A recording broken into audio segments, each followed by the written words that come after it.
VFX supervisors, along with our team, we are the magicians behind the scenes who kind of make things happen and make you hopefully believe that a car is driving when it's not. We kind of get called the Swiss Army knife because you kind of have to wear many hats and just smile all the way through it.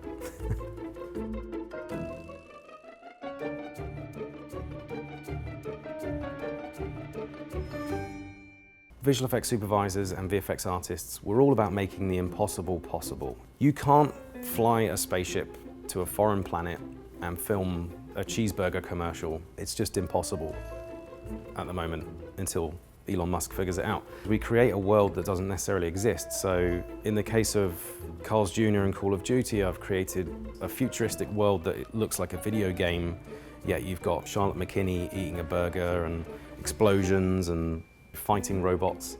So you can kind of do anything with visual effects. It really does allow you to kind of travel to another world or create the world where something can happen that just is impossible.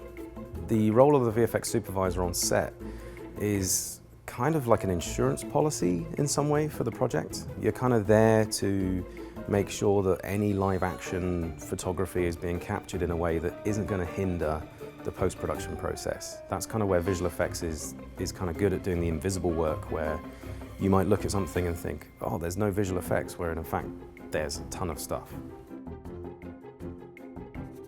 But you know, some of the weirdest and wackiest shoots I've been on would be like a music video where a very famous artist who's married to a very famous rapper would be dancing and she had price tags on her earrings. So it's that kind of, and I know that sounds weird, but somebody didn't see that. So as visual effects, we come in and we get rid of that and no one will see it. When Beyonce's camera ready, you can't touch her. So when it comes to visual effects, there's many different flavors, shall we say. So there's the traditional kind of 2D approach where you might be comping something into a different background, kind of like think of Photoshop where you've got like a layered background and then a foreground that you might have shot.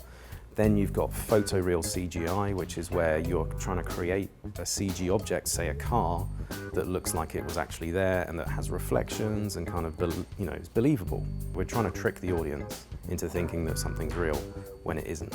Then there's the kind of the new generation of visual effects, which is the VR world, the AR world, where you know, we have a whole new landscape to play with, and that landscape can be 360 degrees, or it can be me picking up my phone and watching something happen on a tabletop.